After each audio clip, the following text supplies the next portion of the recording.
Naruto é uma obra que possui vários momentos memoráveis e incríveis, mas por que o arco da invasão de Pain é considerado o melhor de todo o anime? 1, 2, 3, gravando! Olá pessoas, eu sou Marco Serra, você está no canal Ser Hokage e hoje vamos analisar o arco da invasão de Konoha pelo Pain e o porquê dele ser considerado um dos melhores arcos de todo o anime. Então, sem mais enrolação, bora pro vídeo!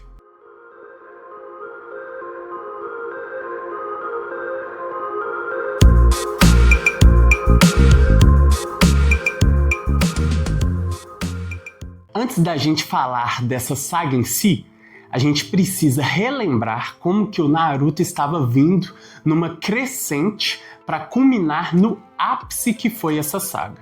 Naruto volta do treinamento com Jiraiya e está mais forte, mas ele ainda não fazia jus ao garoto que iria se tornar o Hokage. Ele melhorou apenas as habilidades básicas. Ele ficou mais forte, mais rápido, um pouco mais inteligente. Mas assim, tudo começa a mudar quando ele aprende a usar os clones das sombras para adquirir experiência e acelerar o processo de aprendizado ninja.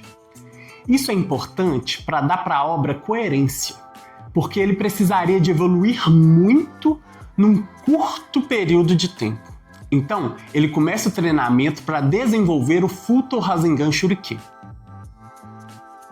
Depois, Kishimoto, mostrando que não estava para brincadeira, mata o Asuma Sensei.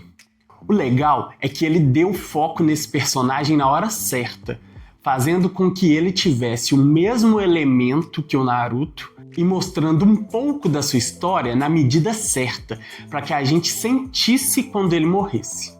Shikamaru elabora um plano de vingança e no fim, o Naruto desenvolve um novo jutsu a tempo de salvar o pessoal. Uma cena que mostra o quanto ele estava amadurecendo e o quanto ele já estava mudando em relação ao início da obra é quando ele chega para dar reforço ao Kakashi, que já estava tomando um sacode na hora, e diz que iria lutar sozinho. Eu nunca vi você tão zoado, Kakashi. O inimigo deve ser muito poderoso.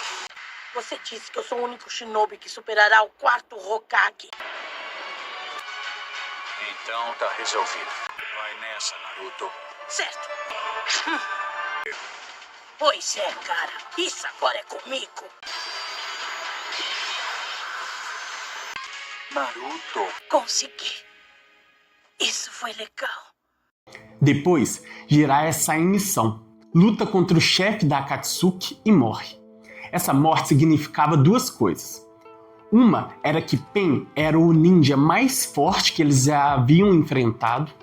E a segunda é que o Kishimoto estava com a faca na mão e ele iria matar quem precisasse matar para escrever uma boa história. Esse foi um grande acerto do Kishimoto. Pensar em matar personagens importantes para dar carga emocional para a obra naquele momento. Naruto fica sabendo que o seu mestre morreu em missão e fica extremamente deprimido. O legal é que o Jiraiya significava muito mais que um mestre para ele. O sábio tarado foi o mais próximo de um parente que ele teve. Naruto ali se viu sem uma base para continuar. E foi aí que o Shikamaru, que também tinha acabado de perder o seu mestre, o lembrou que estava na hora deles assumirem o posto de cuidadores das novas gerações. Era isso que os seus falecidos mestres esperariam deles. Que eles fossem para a nova geração a inspiração que eles viram em seus mestres. Eu fiquei sabendo do mestre Jiraiya. E tendo perdido meu professor assim como você, eu entendo exatamente o que você está sentindo agora. Mas choramingar e reclamar não melhora as coisas. O Asuma Sensei transmitiu muito conhecimento para mim. É igual para você, não é? Então eu acho que é hora da gente crescer. Uma hora vai ser você pagando pelo lamen. Se quisermos nos tornar um bom shinobi, que o Asuma e o Jiraiya eram.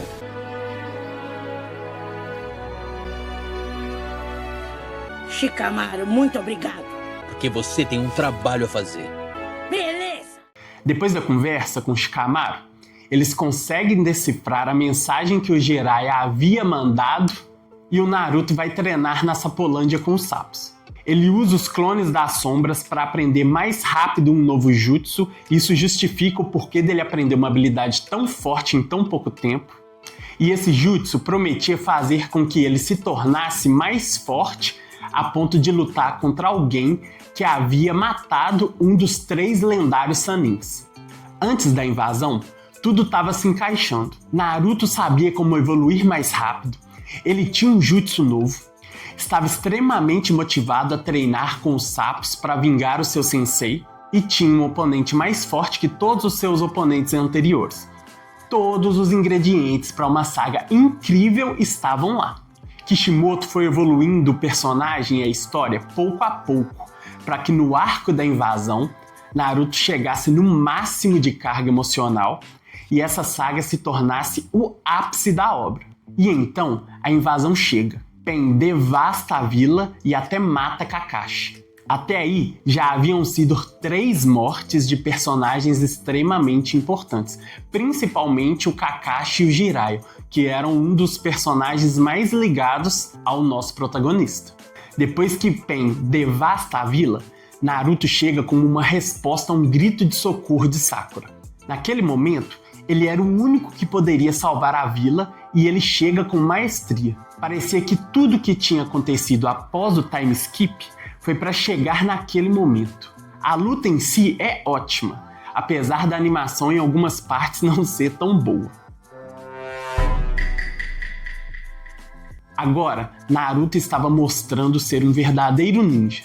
Além disso, a gente teve um bônus surpresa com a aparição do 4º Hokage, Minato Namikaze, vulgo Relâmpago Amarelo, que assume ser o pai do Naruto e conta o porquê dele ter selado a raposa nele, razão pela qual Naruto vem sofrendo desde a época do balanço.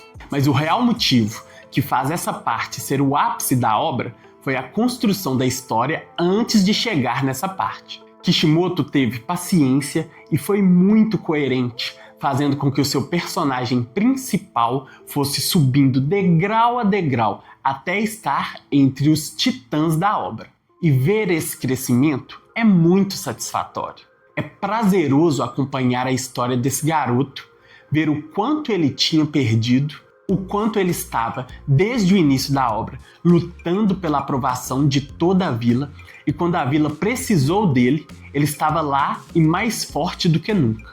A saga é incrível porque entrega pra gente exatamente o que a gente estava esperando desde o início da obra. E é praticamente impossível não se emocionar com a vila saudando Naruto depois da luta. Ali, o ciclo havia se fechado por completo.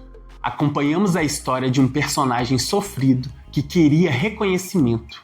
Ele cresce, se esforça, perde pessoas queridas, amadurece, salva aqueles que o desprezavam e aceita o reconhecimento que ele tanto almejava. E é essa construção que faz essa saga ser a melhor saga de toda a obra de Naruto. Eu acho que a maior lição que tiramos dessa parte da história é que às vezes na vida da gente, a gente deve só trabalhar duro pelos nossos sonhos e ter paciência. O Naruto, ele buscava o reconhecimento desde criança. E só no final da sua adolescência ele conseguiu. E o que ele fez nesse meio tempo? Ele amolou o machado dele. Então, se você também tem um grande sonho, amole o seu machado enquanto ele não se realiza. Se esforce, não tenha preguiça e nem medo de correr atrás dele, porque uma hora ele pode se tornar realidade. E quando isso acontecer, também pode ser o ápice da sua jornada. No começo, todo mundo achava que ele era um grande problema, determinado. Ele nunca desistiu, sempre seguiu seu coração e tentou ao máximo. E assim, aos poucos, nós tivemos que reconhecer ele. E hoje, todos confiam no Naruto de olhos fechados. O Naruto mudou a cabeça de muitos e tocou as suas vidas.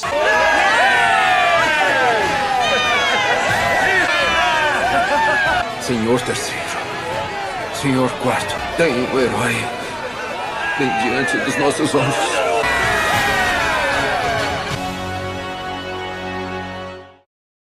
Bom pessoal, esse foi o vídeo de hoje e se você gosta desse tipo de conteúdo, não deixe de conferir também esses 2 vídeos que estão aparecendo agora para você. Também não deixe de se inscrever, ativar o sininho das notificações e sentar a dedola no botão do like, porque isso ajuda muito o nosso canal a crescer. Muito obrigado pela atenção de todos e tchau!